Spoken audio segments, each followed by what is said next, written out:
Apocalipsis capítulo 1, verso 1, estoy leyendo la versión, la Biblia de las Américas, ¿ok? Dice así: la revelación de Jesucristo que Dios le dio para mostrar a sus siervos las cosas que deben suceder pronto, y le dio a conocer enviándola por medio de su ángel a su siervo Juan, el cual dio testimonio de la palabra de Dios y del testimonio de Jesucristo y de todo lo que vio.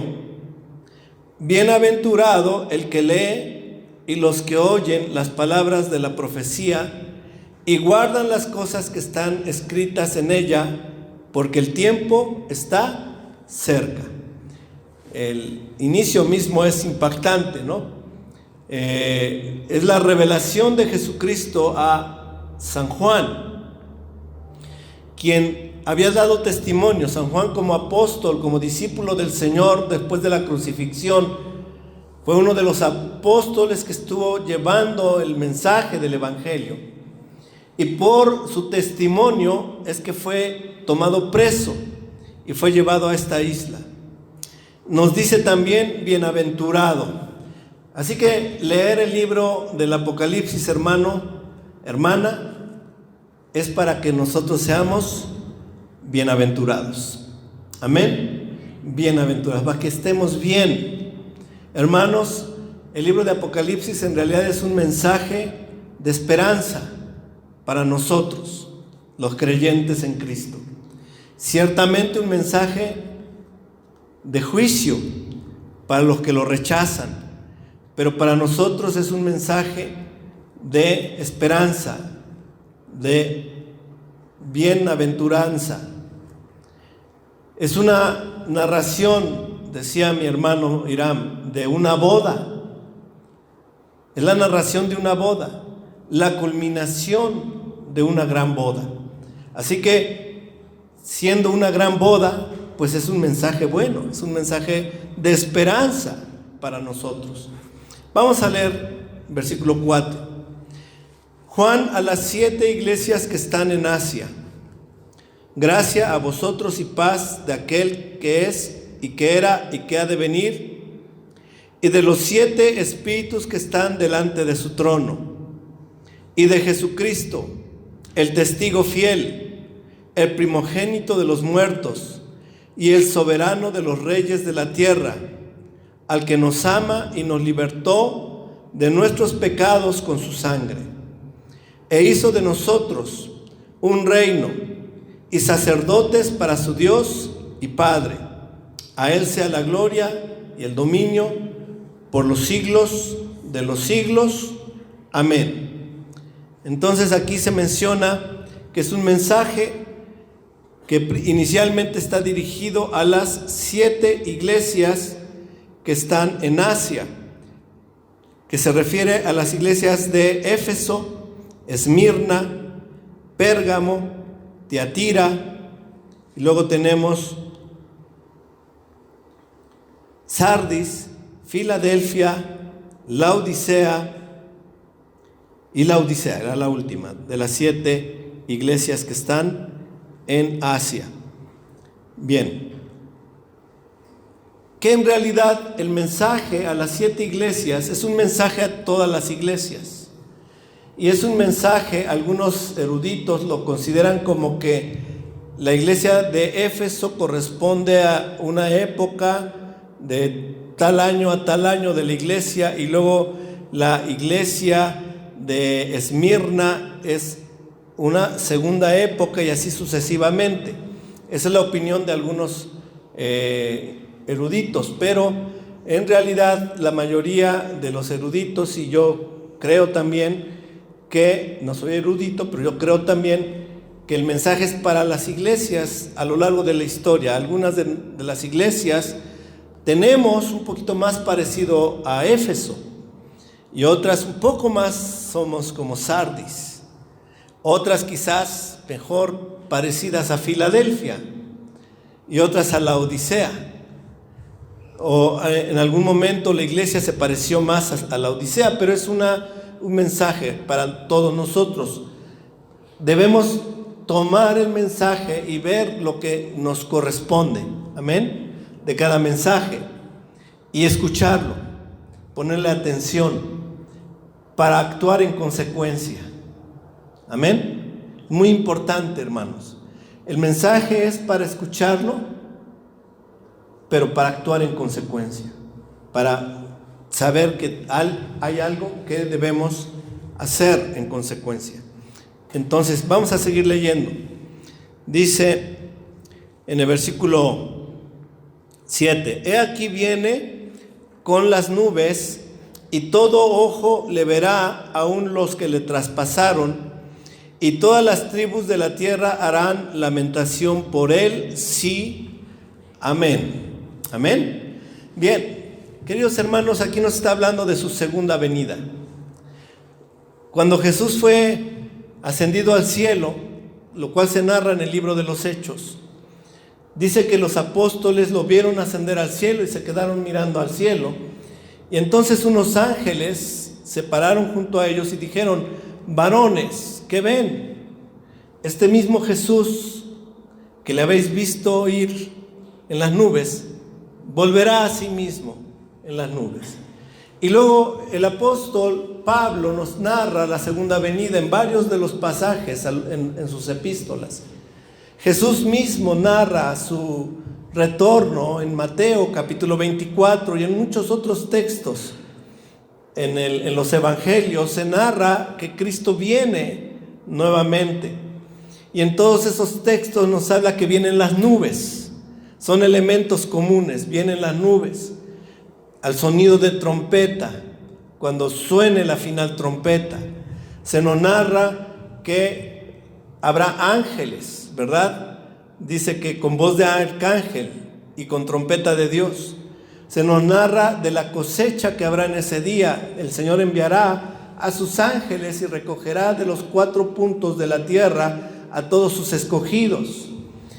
San Pablo nos dice: nosotros no precederemos a los que durmieron en Cristo, porque cuando suene la final trompeta, los muertos en Cristo se levantarán, amén, de los sepulcros.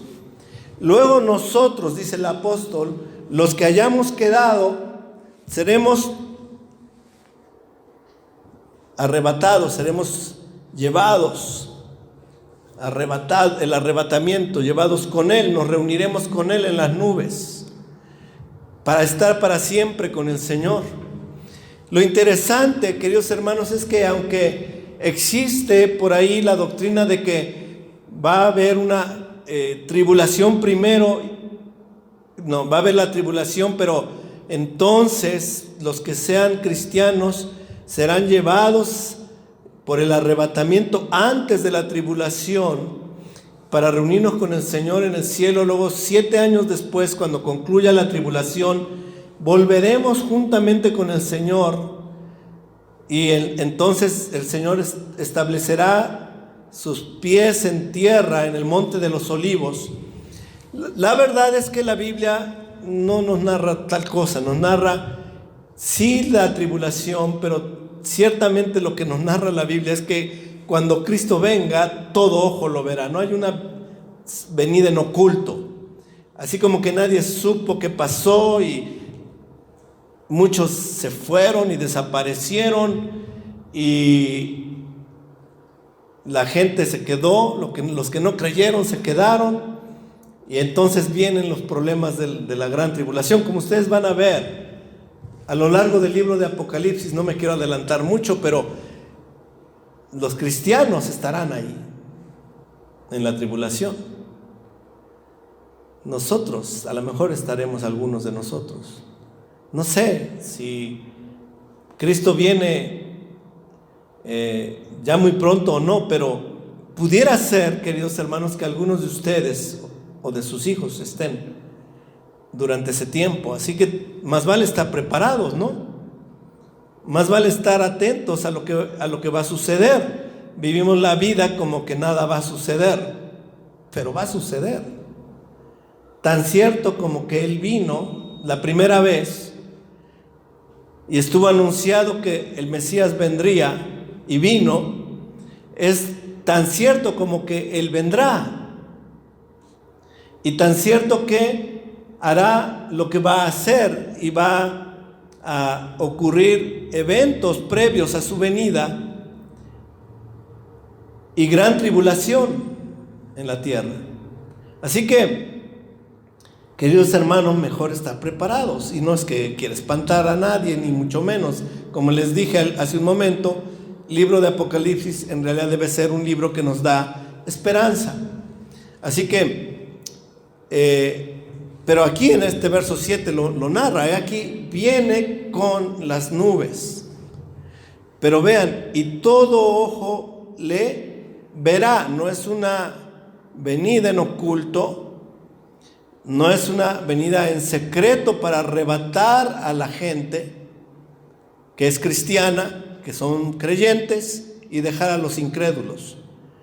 Es una venida en vista de todos. De hecho, ya existe la tecnología para que un evento que ocurra al otro lado del mundo se pueda ver en tiempo real aquí, ¿sí o no? Es más, usted tiene la tecnología en su mano.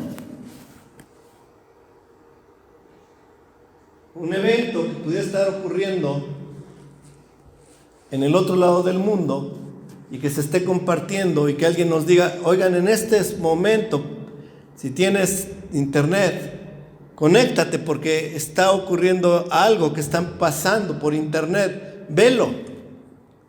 Hermanos, lo podríamos estar viendo todos en este momento. Así que la tecnología para que tal evento ocurra en realidad ya existe. Todo ojo le verá, aún los que le traspasaron. Hay una referencia al profeta Zacarías, capítulo 12. No me voy a ir deteniendo en cada referencia, porque si me voy deteniendo en cada referencia, de veras no acabamos.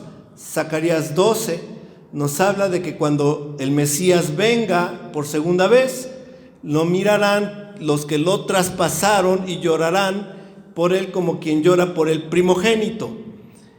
Y está hablando del pueblo judío que reconocerán al Mesías. Dice entonces: lo verán aún los que le traspasaron. Es una referencia al profeta Zacarías, capítulo 12. Lea usted en su casa Zacarías 12, los invito. Dice: y todas las tribus de la tierra harán lamentación por él. Sí, amén. Queridos hermanos, la segunda venida de Cristo se nos ha enseñado que es como que un tiempo donde va a haber mucho gozo y alegría. En realidad dice la Biblia que habrá lamentación. En todas las tribus de la tierra habrá lamentación por él. Y dice San Juan: sí, amén. Y luego dice: yo soy, hablando el Mesías, Señor que viene, quien se reveló a Juan, le dijo a Juan: yo soy el alfa y la omega, dice el Señor Dios, el que es y que era y que ha de venir, el Todopoderoso. Amén. La deidad de Cristo, hermanos, está afirmada muchas veces en el libro de Apocalipsis. Cristo se presenta como el Dios Todopoderoso, el Alfa y la Omega, el principio y el fin, el que es, el que era y el que ha de venir. Y todas estas son citas del Antiguo Testamento donde se identifica Jesús o Yeshua como Dios. Ejemplo, veamos Isaías 48, 12. Vayamos solo como un ejemplo para no, les repito, si vemos todos los textos que son citados, usted a lo mejor ni cuenta se da de que están siendo citados. Vamos a tardarnos mucho tiempo, pero el libro de Apocalipsis está citando a cada momento y en muchos versículos al Antiguo Testamento. Dice, vamos a leer desde un poquito antes, desde el 48:11 del profeta Isaías. Isaías 48:11. Dice así: por amor mío lo haré, porque ¿cómo podría ser profanado mi nombre? Mi gloria pues no la daré a otro. Aquí leí este texto para identificar que el que está hablando, ¿quién es aquí? En Isaías 48:11. Es Dios quien afirma que no daré mi gloria a otro. Amén. Y luego vean el versículo 12, 48, por favor, Robert. 48:12. Dice: óyeme Jacob, Israel a quien llamé, yo soy el primero y también soy el último.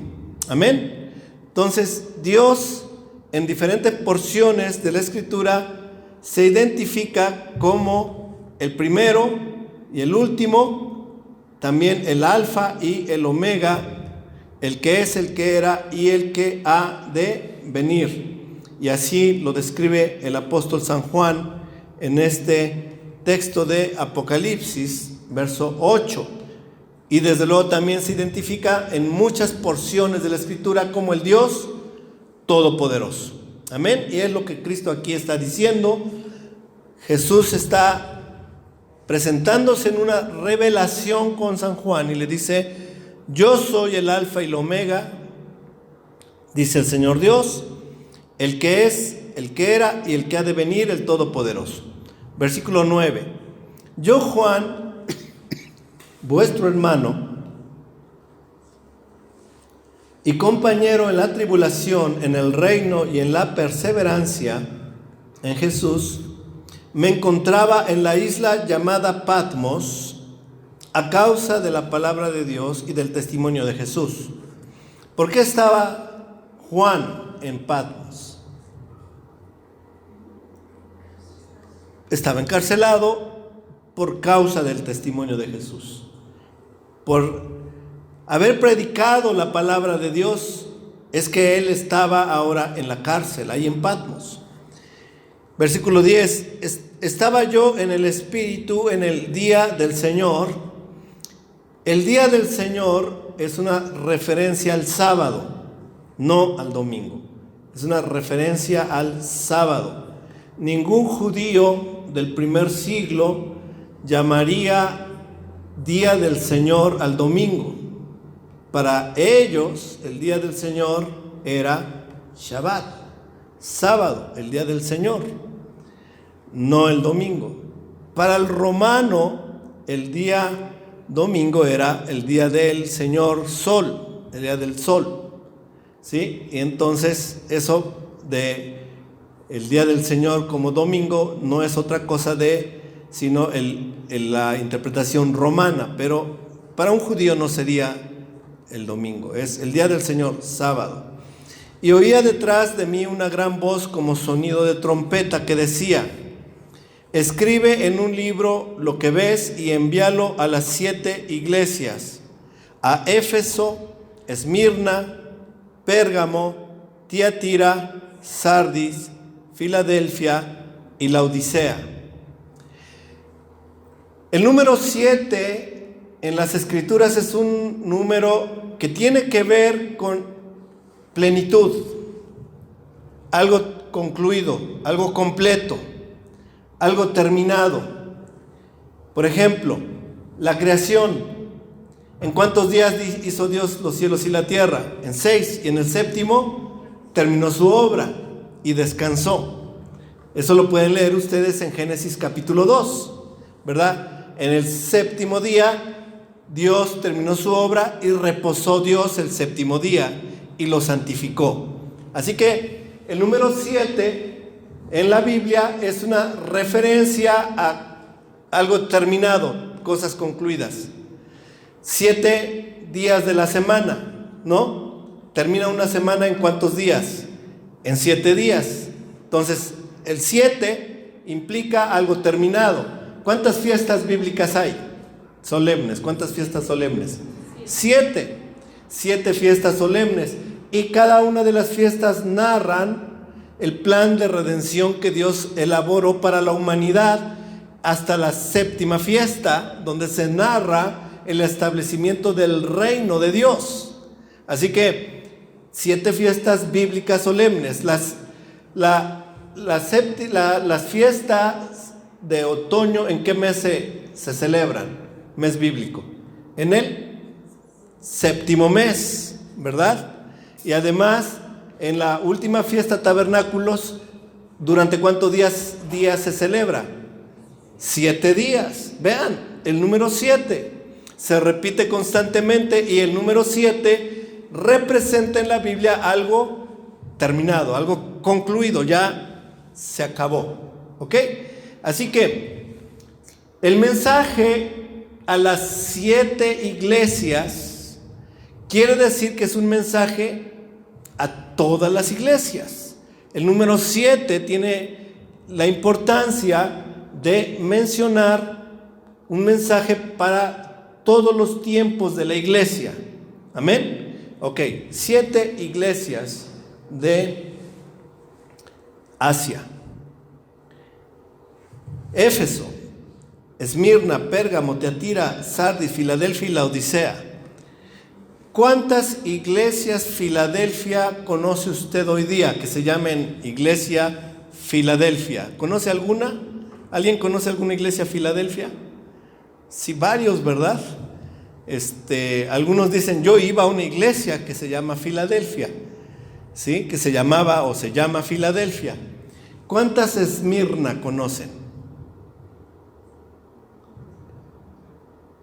Qué raro, no hay, ¿verdad? No hay muchas que digamos, que yo sepa ninguna. ¿Y Laodiceas? ¿Por qué? ¿Por qué será que hay muchas Filadelfia y no hay Esmirna? ¿Por qué nadie quiere llamarse Esmirna? ¿Por qué ninguna congregación, hermanos, ya no nos gustó gracia y paz? ¿Qué les parece la Odisea? ¿Qué dirían? ¿Qué opinan? ¿Nos podemos llamar la Odisea? ¿Les gustaría llamarnos la Odisea? ¿Por qué no, hermana? ¿Por qué? Porque así nomás, no suena feo. Tiatira es más bonita. ¿Por qué no? Miren, hay una razón.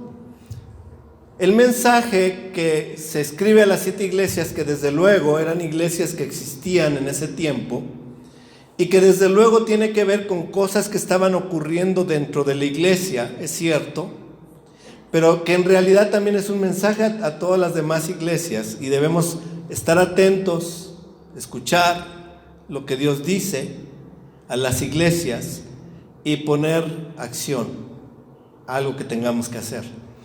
Lo cierto es que en el mensaje es muy común encontrar primero en todos los mensajes primero se encuentra una descripción del Señor Jesús, de cómo lo vio San Juan durante la visión que él tuvo de él, cuando Jesús se le reveló. Lo vamos a ver, ahorita lo vamos a leer, me estoy adelantando un poquito. Luego vienen palabras que alaban cosas que están sucediendo en la iglesia. Algunas les dice que yo he visto tus obras y que eres fiel, por ejemplo. Y eso nos gusta, ¿no? Imagínense que Cristo enviara una carta a nosotros, gracia y paz de la recta, y dijera, yo he visto tus obras y que eres fiel. ¿Cómo nos sentiríamos? Gracias, Señor. Y tu trabajo, yo he visto cómo trabajan. ¿Cómo nos sentiríamos? Ahora, empiece usted a pensar, esa descripción sería para nosotros. ¿Realmente lo estamos haciendo? ¿Eres una iglesia fiel que está trabajando? ¿Estamos trabajando? A ver, todos los de aquí, todos, porque no es un mensaje al pastor de la iglesia, es un mensaje a la iglesia. a los miembros, a usted. Eres una persona que Dios dice: conozco tus obras y sé que trabajas, que eres fiel. Si es descripción nuestra. Empezamos como que a tener la necesidad de pensar, ¿no? Y usualmente luego viene palabras de reprensión. En el mensaje dice: pero tengo algunas cosas contra ti. Y luego vienen palabras de reprensión, algunas verdaderamente fuertes. Por ejemplo, ¿por qué nadie se quiere llamar Laodicea? ¿Por qué cree?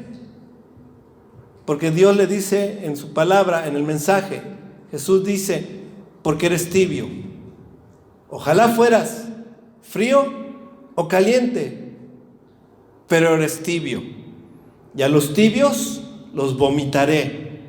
¿Qué palabra? Imagínense: gracia y paz tengo contra ti, que son tibios. Ojalá fueras caliente o frío, pero a los tibios los vomitaré de mi boca. ¡Wow! ¡Qué palabras tan fuertes!, ¿no? Ya entendemos por qué nadie se quiere llamar Laodicea. Pues eso es lo que vamos a estar leyendo poco a poco ahorita que vamos a estudiar. A las 7 iglesias.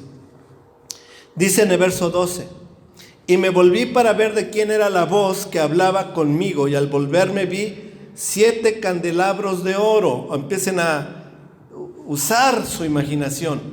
Había 7 candelabros. Ahorita ya no tenemos aquí la menorá porque nos la llevamos prestada, no me acuerdo a dónde, de Ciutlán creo, no me acuerdo, pero teníamos la menorá. Había 7 candelabros, 7 candeleros de oro. Y cada uno representaba a una de las iglesias, el candelero, ¿sí? Dice: y en medio de los candeleros vi a uno semejante al Hijo del Hombre, y lo comienza a describir. Vean la descripción que San Juan hace de Jesús. Vestido con una túnica que le llegaba hasta los pies. ¿Están usando su imaginación? ¿Cómo vio San Juan a Jesús, a uno semejante al Hijo del Hombre? Jesús mismo, vestido con una túnica que le llegaba hasta los pies, dice, y ceñido por el pecho con un cinturón de oro. Tenía un cinturón de oro. Su cabeza y sus cabellos eran blancos como la blanca lana, como la nieve. Ya no se veía como el Jesús que él conoció. No sabemos si Jesús era pelirrojo o pelo negro o rubio, porque no lo describe en los evangelios. No hay ninguna descripción de Jesús en los evangelios.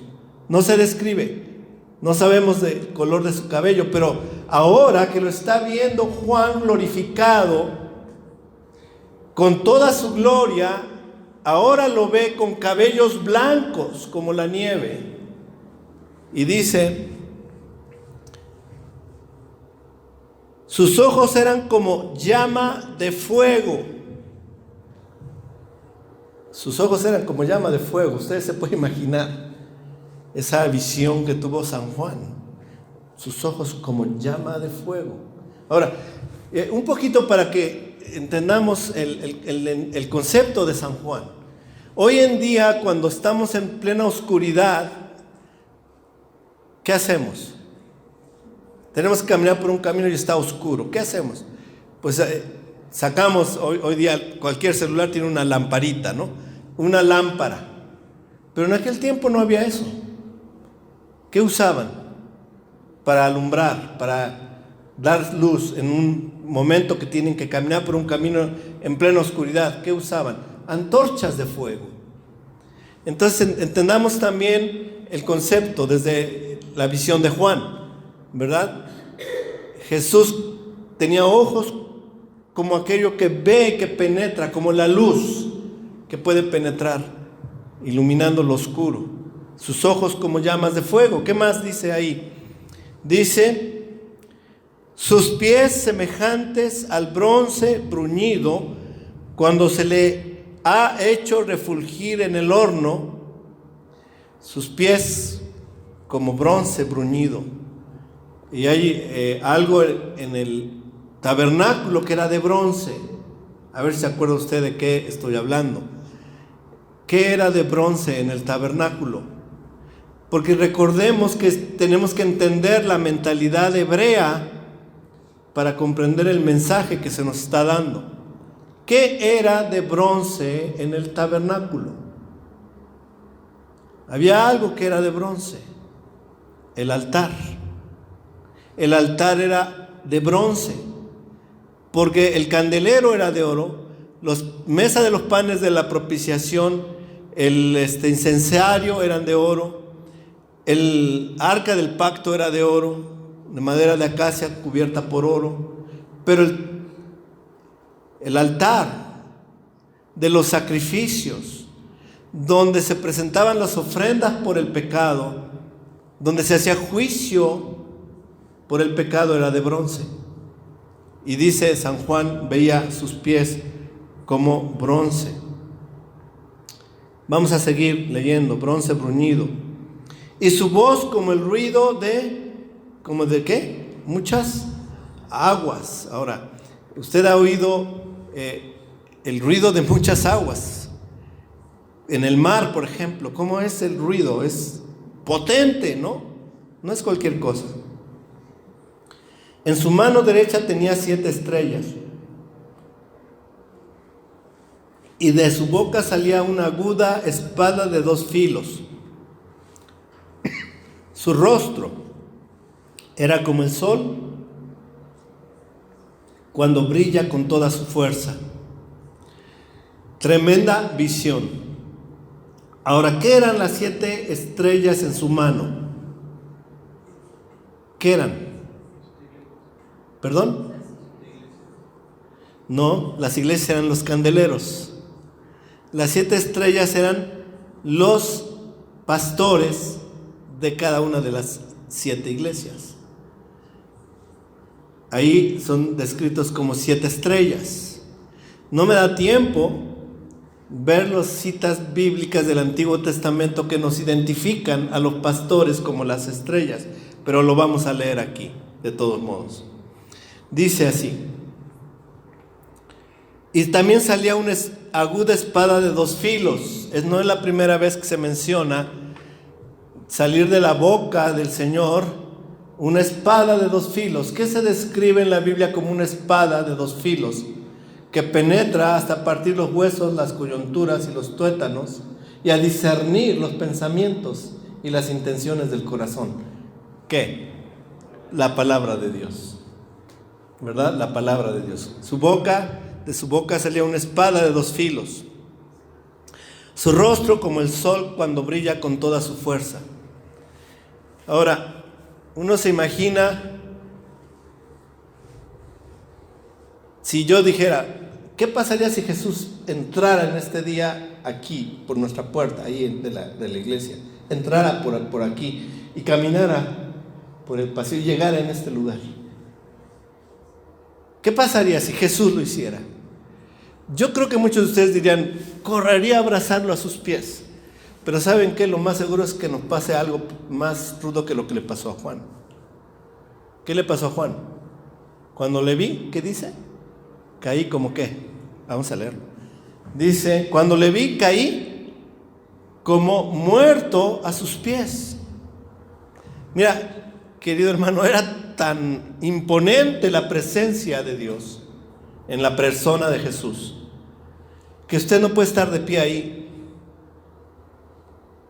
No podemos, somos pecadores. Nuestro pecado nos haría alejarnos seguramente y caer como muertos. Está la santidad de Dios, que le aseguro usted no puede correr y abrazarle los pies. Caeríamos tal vez, igual que Juan, como muertos. A sus pies, y él puso su mano derecha sobre mí, diciendo, no temas, yo soy el primero y el último. Acabamos de leer en Isaías 48:11, soy el primero y soy el último, el que vive y estuve muerto, y aquí estoy vivo por los siglos de los siglos. y tengo las llaves de la muerte y del Hades. Escribe pues las cosas que has visto y las que son y las que han de suceder después de estas cosas. En cuanto al misterio de las 7 estrellas que viste en mi mano derecha y de los 7 candelabros de oro, vean, las 7 estrellas son los ángeles de las 7 iglesias. Ahora, no se confunda, no es que cada iglesia tenía un ángel. La palabra ángel significa enviado, mensajero. Entonces, las 7 estrellas son los 7 enviados o mensajeros de las 7 iglesias. Son los pastores de la iglesia. Nosotros como pastores también somos descritos como ángeles, enviados. Yo fui enviado por el Señor como mensajero de Dios para ustedes. Yo tengo mensaje de Dios para ustedes. Amén. Y los 7 candelabros son las 7 iglesias. Bien. Vamos a leer ahora el mensaje a la iglesia de Éfeso. Y no sé si me va a dar tiempo ver las 3 primeras iglesias, que es lo que me propuse para hoy. Porque ya tan solo para llegar aquí ya tomamos casi cuánto tiempo, no sé. ¿Tomaron el tiempo? Ya lleva mucho tiempo, ¿verdad? ¿Quieren que le sigamos? ¿Sí? Bueno, vamos a ver, ojalá y nos dé tiempo, aunque no lo veamos a detalle. No podemos ver a detalle. Nos estamos saltando grandes cantidades de información hermosa, grandes cantidades de palabra de Dios, de contenido en la palabra de Dios que nos tenemos que dejar. Les animo, estudien, lean la palabra. Primera iglesia, la iglesia de Éfeso. Escribe al ángel de la iglesia en Éfeso. Quiero primero mencionar rápidamente, como un contexto, Éfeso. ¿Qué era Éfeso en aquel tiempo? La ciudad de Éfeso. La ciudad de Éfeso se encuentra ubicada en lo que hoy es Turquía. Ahora, Turquía hoy en día es un país musulmán. Hay todavía en Turquía una minoría de pueblo cristiano, hay una minoría, pero en Turquía predomina el pueblo que profesa la religión del Islam, son musulmanes.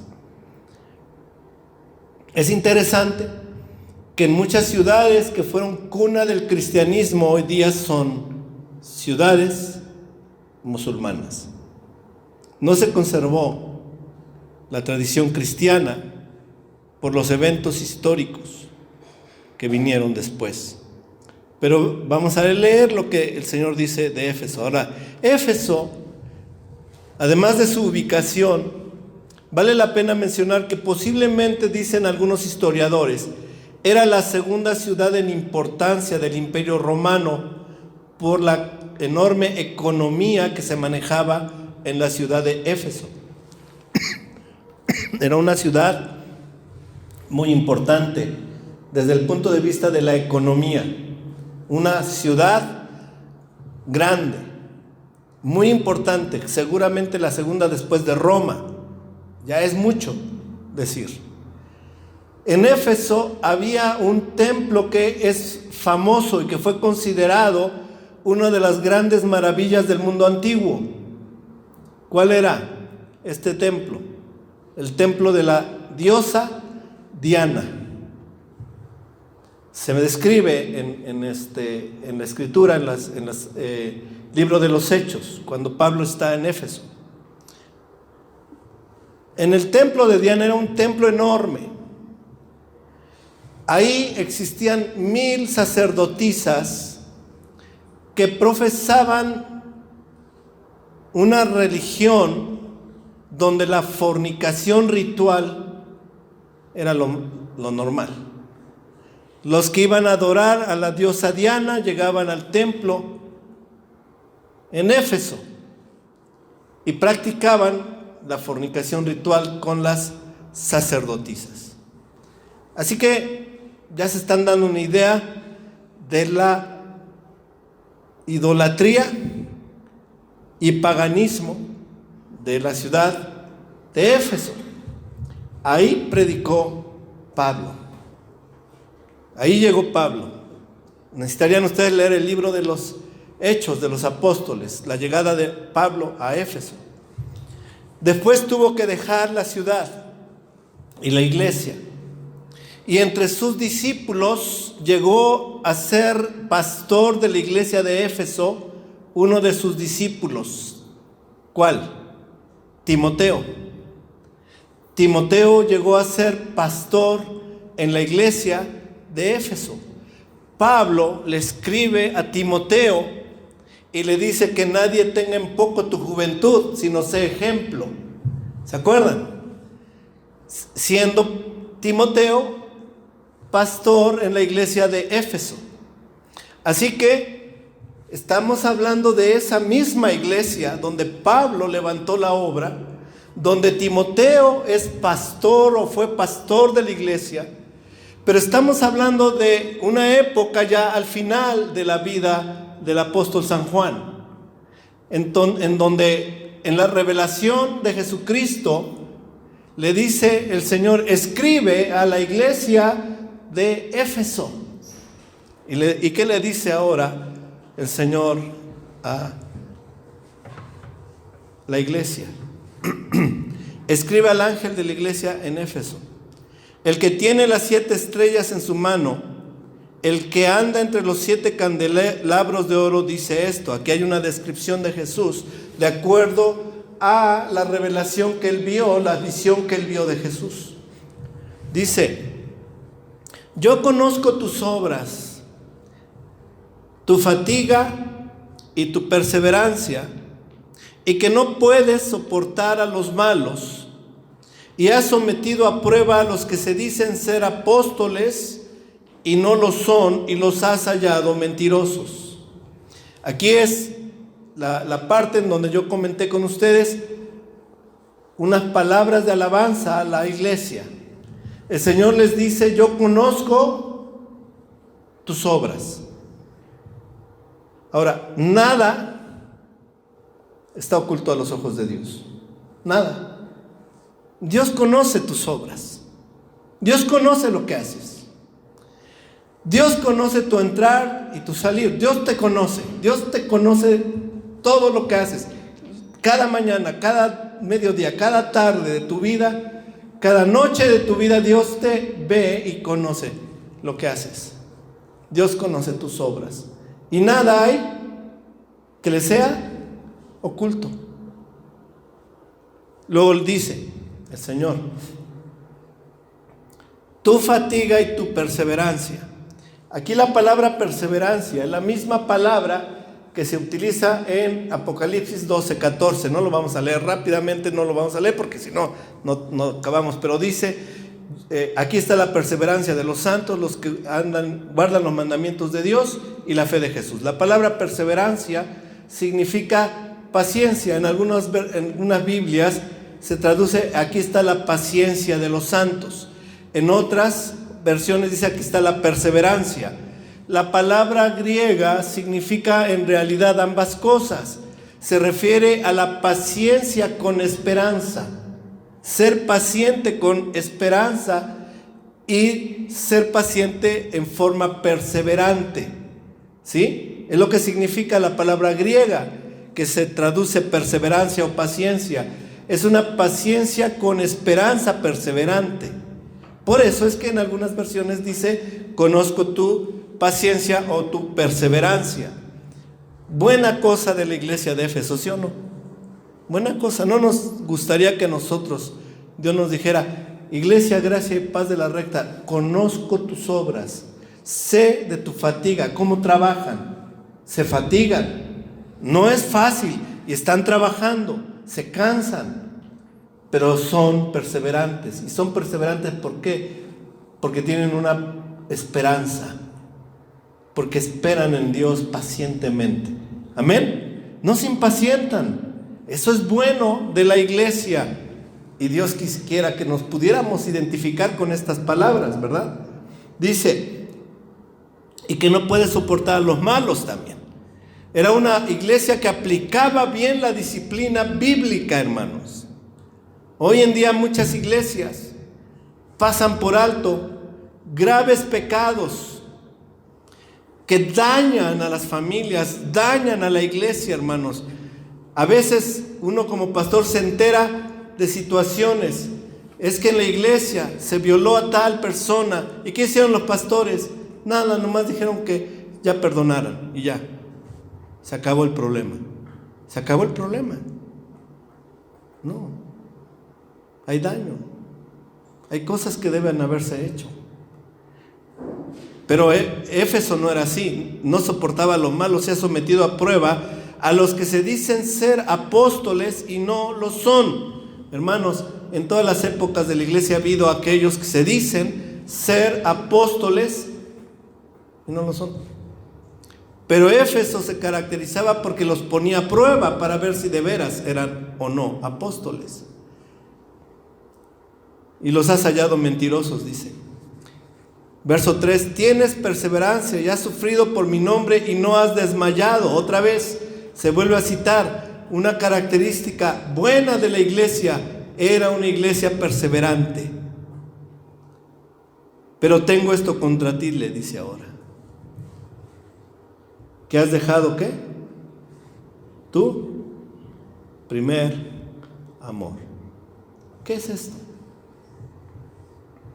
Hoy en día se saca este texto de su contexto y se utiliza para decir que perder el primer amor es cuando tú, después de haber vivido una época de tu vida como una persona entusiasmada por el Evangelio, gozosa por el Evangelio, estabas llegando a la iglesia con gozo, estabas llegando con ánimo y esperando la reunión de la iglesia, pero después te enfriaste y ya no tuviste el mismo ánimo, la misma energía para estar en las cosas de la iglesia.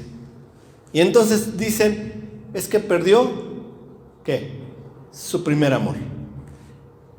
Pero esto está sacado de su contexto. Ahora no estoy diciendo que está bien que se desanimen, no estoy diciendo para nada eso. Pero esto está sacado de su contexto. ¿A qué se refiere con el primer amor? Bien, hermanos, tendría muchos versículos que darles, pero solamente voy a decirle algunos de memoria. ¿Qué dice la Escritura acerca de el que me ama? ¿El que me ama qué? ¿Guarda qué? Mis mandamientos. Dice el Señor, el que tiene mis mandamientos y los guarda, es el que me ama. ¿Sí? San Juan dice, y acuérdense que este es una carta, es un escrito de San Juan. Dice, el que ama a Dios, guarda sus mandamientos. ¿Qué dice la Escritura en el libro de Deuteronomio? Dice el Señor, amarás primeramente al Señor tu Dios y amarás ¿qué? A tu prójimo como a ti mismo. ¿Y qué dice el Señor? En estos dos están suspendidos, sujetos, toda la ley y los profetas. Entonces, en un contexto bíblico, ¿qué significa perder su primer amor? En un contexto bíblico significa no guardar las obras de acuerdo a los mandamientos de Dios. No hacer las obras que tienen que ver con los mandamientos de Dios. Por eso es que el Señor les exhorta de esta manera. Dice, tengo esto contra ti que has dejado tu primer amor. Versículo 5. Recuerda por tanto de dónde has caído y arrepiéntete y haz las obras que hiciste al principio. Vean que el haber perdido su primer amor tiene que ver con haber dejado de hacer las obras que ellos hacían al principio. Y no tiene que ver con un enfriamiento emocional, sino el dejar las obras que hiciste al principio. Si no, dice el Señor, vendré a ti y quitaré tu candelabro de su lugar si no te arrepientes.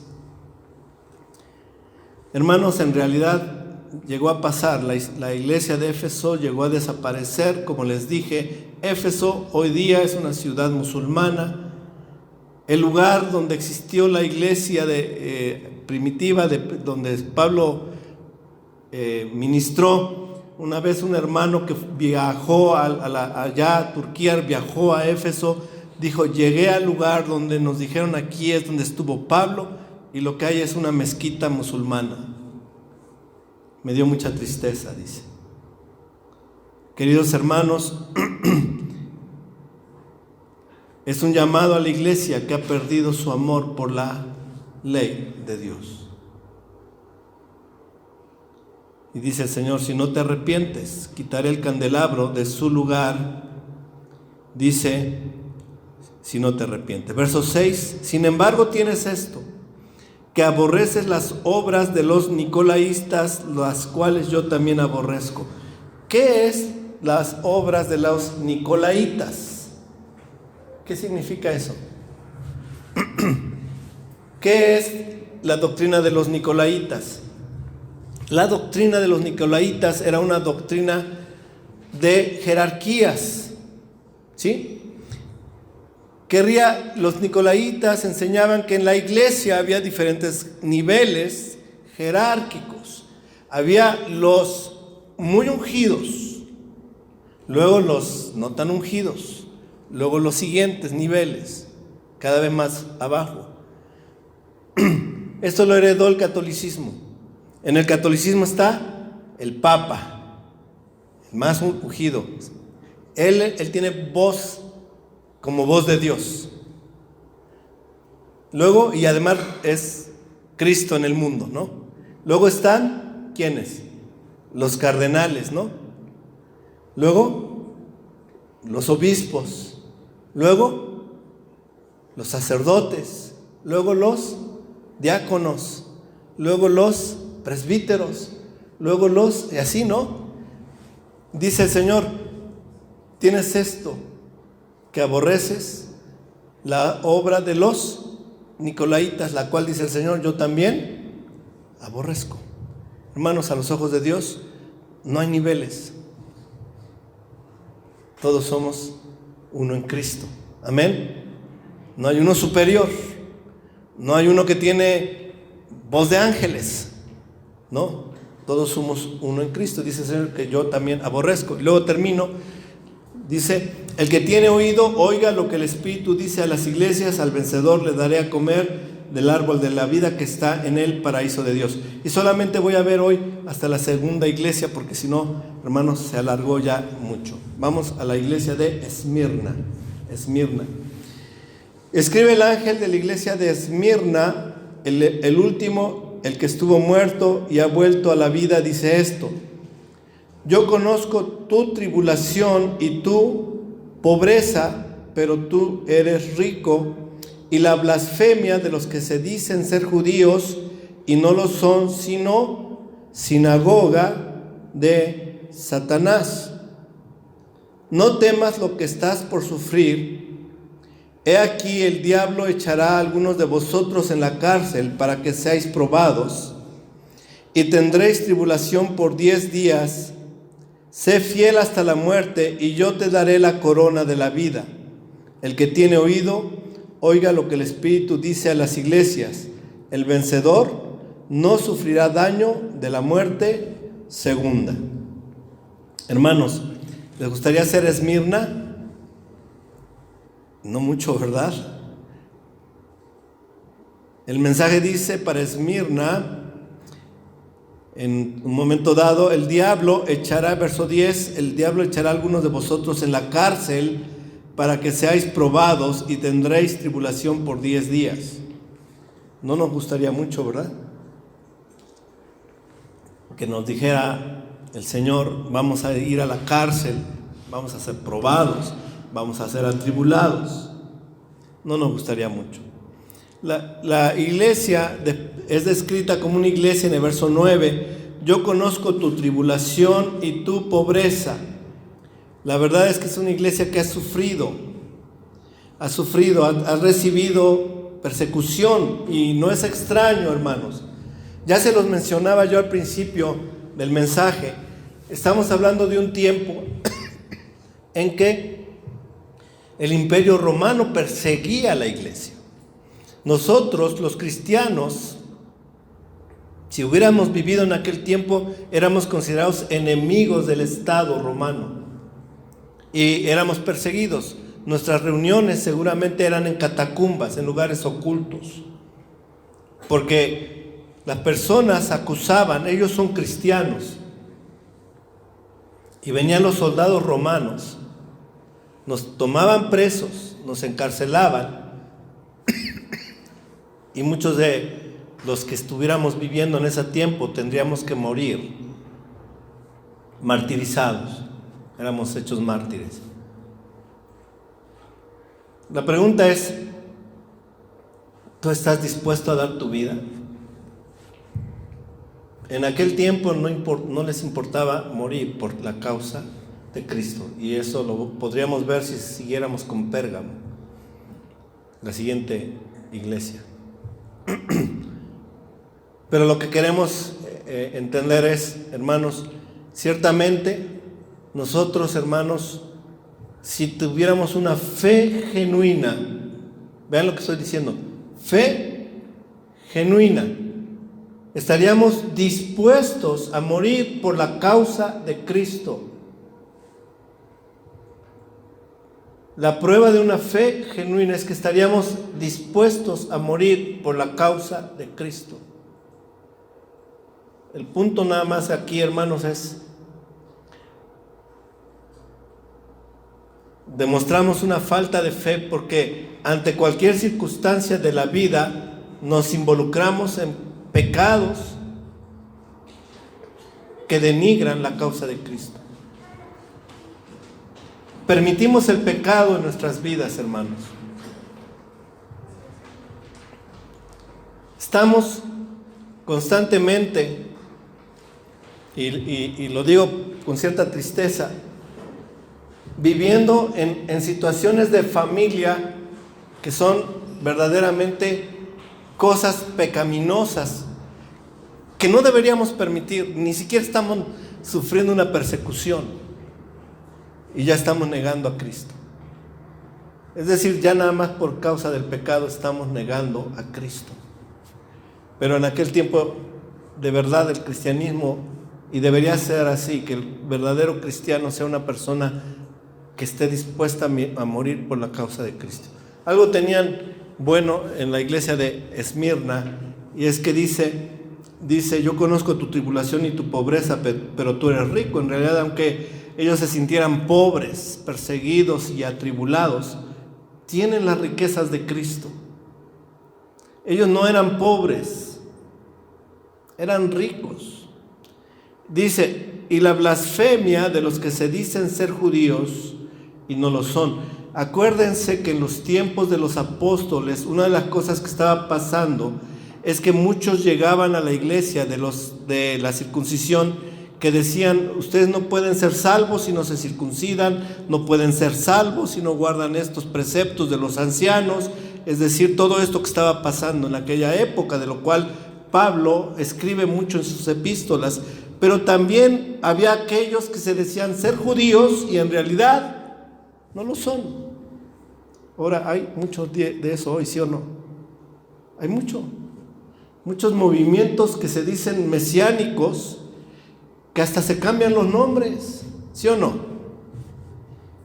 Ya no soy David, digo, si se llamara David no se lo cambiarían. Ya no soy José Luis, ahora soy Joseph Ben, no, se cambian los nombres, hermanos, Y no lo son, no son judíos. Y es que, hermanos, en Cristo no necesitamos ser judíos. Somos un solo pueblo.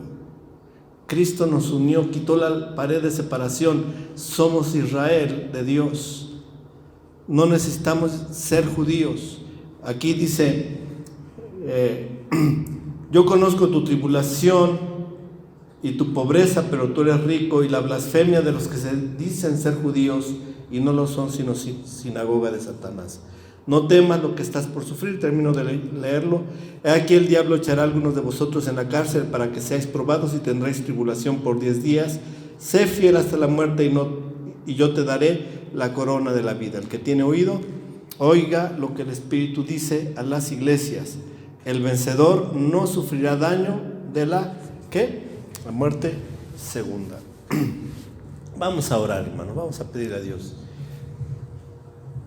¿Cuál es la muerte segunda? Pues tú sabes, ¿verdad? Es el infierno.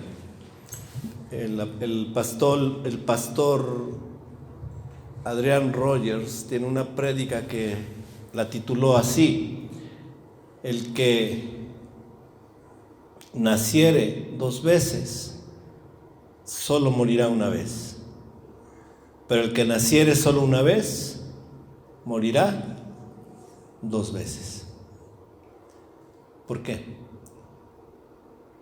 El que naciere 2 veces es aquel que nace de la carne, pero luego por la fe en Jesús nace de nuevo.